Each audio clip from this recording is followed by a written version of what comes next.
السلام علیکم دوستو صلیبی جنگوں کی بنیاد 1071 میں منذکرت کی لڑائی کے دوران رکھی گئی۔ اس جنگ میں سلجوق سلطان الپ ارسلان نے بازنطینی سلطنت کو شکست فاش دی تھی۔ اس جنگ کے بعد اگلے 20 برس کے دوران سلجوق امپائر کی سرحدیں مشرق میں سینٹرل ایشیا سے لے کر مغرب میں قسطنطنیہ یعنی موجودہ استنبول کے قریب جا پہنچی تھیں۔ جنوب میں ان کی سلطنت کی حد مصر کے بارڈر تک تھی اور مصر میں فاطمی خلافت قائم تھی۔ بیت المقدس پر بھی سلجوقوں کا کنٹرول تھا، جبکہ عباسی خلفاء بھی سلجوقوں کے زیر سایہ ہی اپنی خلافت کا بھرم رکھے ہوئے تھے۔ ایسے میں قسطنطنیہ یورپ اور سلجوقوں کے درمیان آخری دیوار رہ گیا تھا۔ قسطنطنیہ میں بیٹھے رومن شہنشاہ الیگزس I کو یہ فکر لاحق تھی کہ سلجوقوں کا سیلاب نہ روکا گیا تو قسطنطنیہ کے ساتھ پورا رومن امپائر ہی ختم ہو جائے گا۔ چنانچہ انہوں نے پوپ اربن II کے پاس اپنے نمائندے بھیج کر ان سے مدد مانگی۔ پوپ اربن II پہلے ہی یورپ کو پوری طرح چرچ کے کنٹرول میں لانے کی کوششیں کر رہے تھے۔ انہیں الیگزس I کی درخواست میں ایک موقع نظر آیا۔ انہوں نے سوچا کہ اگر وہ یورپینز کو مسلمانوں کے خلاف بھڑکا کر کوئی مقدس جنگ شروع کروا دیتے ہیں تو یورپ میں ان کی اتھارٹی بڑھ جائے گی۔ چنانچہ انہوں نے الیگزس I کا ساتھ دینے کی حامی بھر لی۔ پھر وہ 1095 میں فرانس کے دورے پر گئے، جہاں نومبر میں انہوں نے کلیئرمونٹ شہر میں ایک مذہبی اجلاس کی صدارت کی۔ اجلاس کے اختتام پر انہوں نے اعلان کیا کہ وہ ذاتی طور پر عوام سے بھی گفتگو کرنا چاہتے ہیں۔ اب اتفاق دیکھیے کہ کلیئرمونٹ وہ شہر ہے جہاں کچھ آتش فشاں بھی موجود ہیں، یعنی صلیبی جنگوں کا لاوا بھی اسی شہر میں پھٹا جس کا دامن پہلے ہی قدرتی آگ سے بھرا ہوا تھا۔ پوپ نے اپنی خطاب میں مسلمانوں کے خلاف مجمع کے جذبات کو خوب بھڑکایا، لیکن اس کے علاوہ اسی خطاب میں انہوں نے رومن امپائر کی مدد کے ساتھ ساتھ صلیبیوں کے لیے ایک اور ٹارگٹ بھی سیٹ کر دیا۔ انہوں نے اعلان کیا کہ ہماری جنگ کا مقصد یروشلم یعنی بیت المقدس کو مسلمانوں سے چھیننا ہے۔ اس خطاب کے ساتھ ہی یورپ میں صلیبی جنگوں کے لیے بھرتیاں شروع ہو گئیں۔ یہاں آپ کو یہ بھی بتا دیں کہ صلیبی جنگوں کی اصطلاح پوپ نے ایجاد نہیں کی تھی۔ یہ ٹرم صلیبی جنگیں شروع ہونے کے تقریباً 1 صدی کے بعد سامنے آئی تھی۔ پوپ اربن II نے تو صلیبیوں کو مسلح زائرین کہا تھا، یعنی جو لوگ بیت المقدس پر قبضے کے لیے جائیں گے انہیں جنگجو نہ کہا جائے، بلکہ وہ تو اپنے مقدس مقامات کی زیارت کے لیے جا رہے ہیں، یعنی فاتح کی حیثیت میں وہ ان مقامات کی زیارت کریں گے۔ پوپ نے یہ بھی اعلان کیا کہ جو لوگ ان کی کال پر جنگ کرنے جائیں گے ان کے تمام گناہ معاف ہو جائیں گے اور انہیں آخرت میں جنت ملے گی۔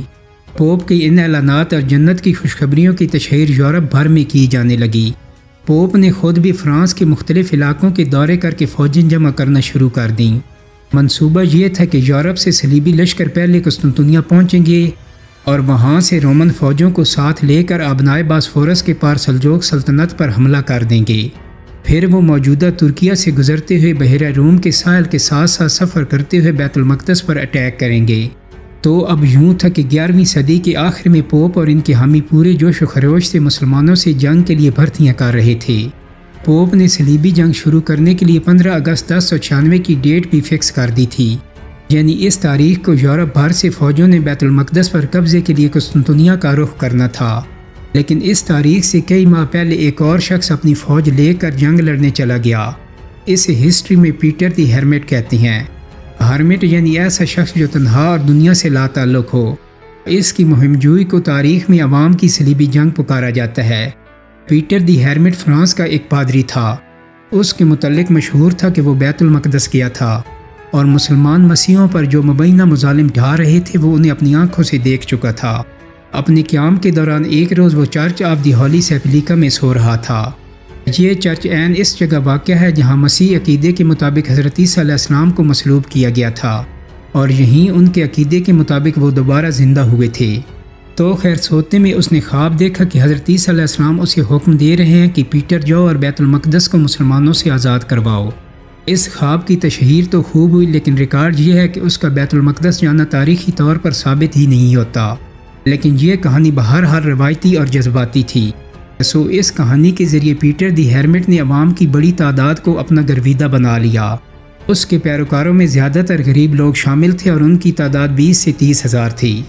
پیٹر دی ہرمٹ پوپ سے پہلے یہ عوامی لشکر لے کر فرانس سے قسطنطنیہ کی طرف روانہ ہو گیا، لیکن اس فوج نے قسطنطنیہ پہنچ کر مسلمانوں سے جنگ کرنے کا انتظار نہیں کیا۔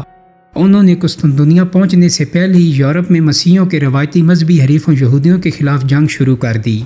پیٹر کے حامیوں نے جرمنی میں بڑے پیمانے پر یہودیوں کا قتل عام کیا اور ان کی آبادیوں کو تہس نہس کر دیا۔ بہت سے یہودیوں کو زبردستی اپنا مذہب بدلنے پر مجبور بھی کیا گیا۔ پھر یہ لشکر جب ہنگری پہنچا تو وہاں بھی اس لشکر نے بڑے پیمانے پر لوٹ مار کی۔ ہنگری کی فوج سے اس کی کئی جھڑپیں بھی ہوئیں جن میں دونوں طرف سے ہزاروں لوگ مارے گئے۔ حالانکہ ہنگری والے یہودی نہیں بلکہ مسیح تھے، لیکن ستم ظریف ہی دیکھیے کہ صلیب کے نام پر جنگ لڑنے والے اپنے ہی بھائی بندوں سے ٹکرا رہے تھے۔ آخر جولائی 1096 میں یہ بچا کھچا لشکر قسطنطنیہ جا پہنچا، یعنی رومن امپائر سے انہوں نے ابنائے باسفورس کو یعنی اس سمندری پٹی کو عبور کرنا تھا جس کے بعد سلجوق علاقہ تھا جہاں انہوں نے داخل ہونا تھا۔ قسطنطنیہ والوں نے اپنے شہر کے دروازے پیٹر کے لشکر کے لیے کھول دیے۔ انہوں نے پیٹر کے لشکر کو کشتیوں میں بٹھا کر ابنائے باسفورس بھی پار کروا دی۔ اب یہ لشکر سلجوق مسلم علاقے میں داخل ہو چکا تھا۔ سلجوق امپائر اس وقت کئی چھوٹی بڑی ریاستوں میں تقسیم تھی۔ ترکیہ میں موجود سلجوق سلطنت سلجوقیان روم کہلاتی تھی۔ اس کا دارالحکومت نیکیا تھا جو اب ازنیک کہلاتا ہے۔ تو پیپلز کروسیڈ کا فوری واسطہ اسی سلجوقیان روم کی سلطنت سے پڑا جس کے حکمران 18-19 برس کے کلیج ارسلان تھے۔ پیٹر کے لشکر نے سلجوق سلطنت میں بھی وہی کھیل کھیلا جو وہ یورپ میں کھیل چکے تھے، یعنی یہاں بھی مختلف آبادیوں پر حملے کر کے لوٹ مار اور قتل عام کا بازار گرم کر دیا۔ ان کے مظالم کی کہانیاں دل دہلا دینے والی ہیں۔ مختصراً بتا دیں کہ یہ لوگ ننھے بچوں تک کو تلواروں سے کاٹ ڈالتے تھے، حتیٰ کہ کئی بچوں کو تو سلاخوں میں پرو کر آگ پر بھونا بھی جاتا تھا۔ صلیبیوں کے حوصلے اس حد تک بڑھ گئے تھے کہ انہوں نے سلجوق سلطنت کے دارالحکومت نیکیا کے گرد و نواح میں بھی لوٹ مار شروع کر دی تھی۔ انہوں نے سلجوقوں کے کچھ چھوٹے قلعوں پر قبضہ بھی کر لیا تھا۔ ان جارحانہ کارروائیوں پر سلجوقی ترک خاموش نہ رہ سکے۔ انہوں نے نیکیا کے مشرق میں ایک قلعے میں صلیبی لشکر کے ایک بڑے حصے کو گھیر لیا۔ 8 روز تک قلعے کا محاصرہ جاری رہا۔ صلیبیوں کے پاس پانی ختم ہو گیا۔ کہتے ہیں کہ صلیبی پیاس سے اس قدر بیتاب تھے کہ وہ اپنے گھوڑوں اور گدھوں کو مار کر ان کے خون سے پیاس بجھاتے رہے، لیکن ظاہر ہے یہ خون ناکافی تھا۔ جب جانور بھی مر گئے اور پینے کے لیے خون بھی نہ رہا تو صلیبیوں کی مزاحمت دم توڑ گئی۔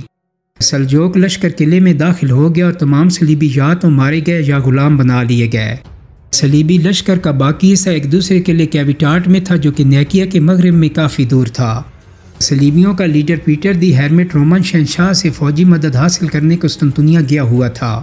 اس کی غیر موجودگی میں قلعے والوں کو اپنے ساتھیوں کی سلجوقوں کے ہاتھوں تباہی کی خبر ملی تو وہ انتقام لینے کے لیے بے چین ہو گئے اور انہوں نے سلجوق دارالحکومت نیکیا پر حملہ کرنے کا منصوبہ بنایا۔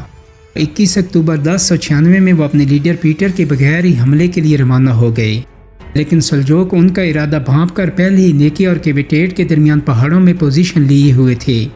وہ اپنے نوجوان بادشاہ کلیج ارسلان کی کمان میں اچانک صلیبیوں پر جھپٹ پڑے اور ان کا صفایا کر دیا۔ اس لشکر کے خاتمے کے ساتھ ہی 2.5 ماہ کی پیپلز کروسیڈ اپنے انجام کو پہنچ گئی۔ اس میں سلجوق مسلمان جیت گئے اور جنگ کے ہیرو نوجوان سلطان کلج ارسلان تھے جنہوں نے کم عمری میں ہی ایک بڑی فتح حاصل کر لی تھی۔ تاہم پیپلز کروسیڈ تو صرف ٹریلر تھا۔ یہ حملہ آور زیادہ تربیت یافتہ نہیں تھے اس لیے آسانی سے ہار گئے تھے، لیکن ان کے پیچھے زیادہ منظم اور تربیت یافتہ فوجیں آ رہی تھیں اور یہی وہ فوجیں تھیں جن سے مسلمانوں کی اصل صلیبی جنگ شروع ہونے والی تھی۔ پوپ اربن II کی کوششوں سے یورپ میں جو لشکر جمع ہوا تھا اس کی تعداد 1 لاکھ کے لگ بھگ تھی۔ اس میں 35,000 پیدل سپاہی، 7,000 نائٹس یعنی گھڑ سوار تھے۔ اس کے علاوہ 20 سے 60,000 ملازمین اور عام لوگ خواتین اور بچوں سمیت شامل تھے۔ یہ فوج بھی یورپ میں کسی ایک مقام پر جمع نہیں تھی بلکہ فرانس، جرمنی اور اٹلی میں الگ الگ مقامات پر اکٹھی ہوئی تھی۔ اس کے کمانڈرز میں یورپ کے مختلف ممالک کی اشرافیہ کے لوگ شامل تھے۔ اس فرسٹ کروسیڈ کے مشہور کمانڈرز میں فرانسیسی سردار گوڈفرے آف بیون، اس کا بھائی بالڈوین آف بیون، برطانیہ کے پہلے نارمن بادشاہ ولیم دا کنکرر کا بیٹا رابرٹ II اور اٹلی کا ایک شہزادہ بوہیمنڈ آف ٹورنٹو بھی شامل تھا۔ ان لوگوں کے پاس اپنی پرائیویٹ فوجیں تھیں جنہیں یہ صلیبی جنگ کے لیے ساتھ لے آئے تھے۔ اس کے علاوہ ہزاروں کی تعداد میں عام شہری بھی رضاکارانہ طور پر اس لشکر کا حصہ بن گئے تھے۔ ویسے تو اس لشکر میں بہت سی یورپی قوموں کے لوگ بھی شامل تھے، لیکن تاریخ میں مجموعی طور پر یہ لوگ فرینکش یا فرینکس کہلائے۔ اس کی وجہ یہ تھی کہ صلیبی جنگ کی شروعات فرانس سے ہوئی تھی۔ فرانس کا نام ایک قدیم سلطنت فرینکیا کے نام پر رکھا گیا تھا جو اپنے عروج کے دور میں جرمنی اور اٹلی تک پھیلی ہوئی تھی۔ اسی مناسبت سے فرانس کے باشندے فرینکس یا فرینکس کہلاتے تھے، تو اسی لحاظ سے تمام صلیبی فرینکس کہلائے، اور غالباً یہی ٹرم پھر ساری اسلامی دنیا میں فرنگی کے نام سے مشہور ہوئی، یعنی فرینکس سے فرنگی۔ 1096 کے آخر میں یعنی پوپ کی دی ہوئی تاریخ گزرنے کے چند ماہ بعد صلیبی فوجیں قسطنطنیہ روانہ ہونا شروع ہوئیں۔ فرسٹ کروسیڈ کے تمام سردار مختلف جگہوں سے مختلف اوقات میں اپنی فوجوں کے ساتھ چلے، ان میں سے کچھ راستے میں اور باقی قسطنطنیہ پہنچ کر مرکزی فوج میں شامل ہو گئے۔ پوپ اربن II خود تو اس لشکر کے ساتھ نہیں گیا، لیکن انہوں نے اپنا ایک نمائندہ ایتیمر آف لیپو اس فوج کے ساتھ بھیج دیا تھا۔ یہ نمائندہ اس فرسٹ کروسیڈ کا علامتی سپریم کمانڈر تھا، تاہم اس کی موجودگی کے باوجود تمام کمانڈرز آزاد تھے اور اپنے فیصلے الگ الگ کیا کرتے تھے۔ کبھی کبھار وہ کسی فیصلے پر اتفاق کر لیتے اور اس طرح بعض اوقات آپس میں جھگڑ بھی پڑتے تھے۔ بہرحال یہ مرکزی صلیبی فوج جو سویلین سمیت 1 لاکھ کے قریب تھی 1097 کے آخر تک قسطنطنیہ میں جمع ہو گئی۔ یہ وہ وقت تھا جب پیپلز کروسیڈ ختم ہو چکی تھی۔ اس کا سربراہ پیٹر دی ہیرمٹ ایسٹرن رومن امپائر میں قیام پذیر تھا۔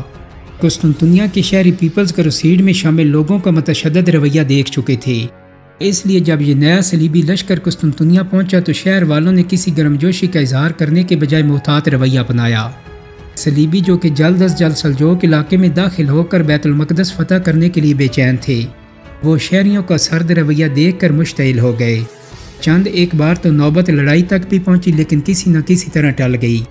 الیگزس I نے نہ صرف یہ کہ اپنی کشتیوں کے ذریعے صلیبیوں کو سلجوق علاقے میں پہنچا دیا، بلکہ اپنی کچھ فوج بھی ان کے ساتھ بھیج دی۔ راستے میں کسی مقام پر پیٹر دی ہیرمٹ بھی اسی فوج میں شامل ہو گیا۔ اس صلیبی لشکر کا پہلا ٹارگٹ سلجوق دارالحکومت نیکیا تھا۔ اس کے بعد ان کا ارادہ ترکیہ سے گزرتے ہوئے اناطاکیہ شہر پر حملہ کرنا تھا۔ اس کے بعد ہی وہ آگے بیت المقدس کی طرف پیش قدمی کر سکتے تھے۔ نیکیا پر حملہ اصل صلیبی جنگ کا آغاز تھا، لیکن صلیبیوں کے مقابلے میں جو سلجوق سلطنت تھی وہ اتنے بڑے لشکر سے نمٹنے کے لیے ابھی پوری طرح تیار نہیں تھی۔ یہی وجہ ہے کہ پھر جو ہوا اس نے 11ویں صدی کی اسلامی دنیا کو ہلا کر رکھ دیا۔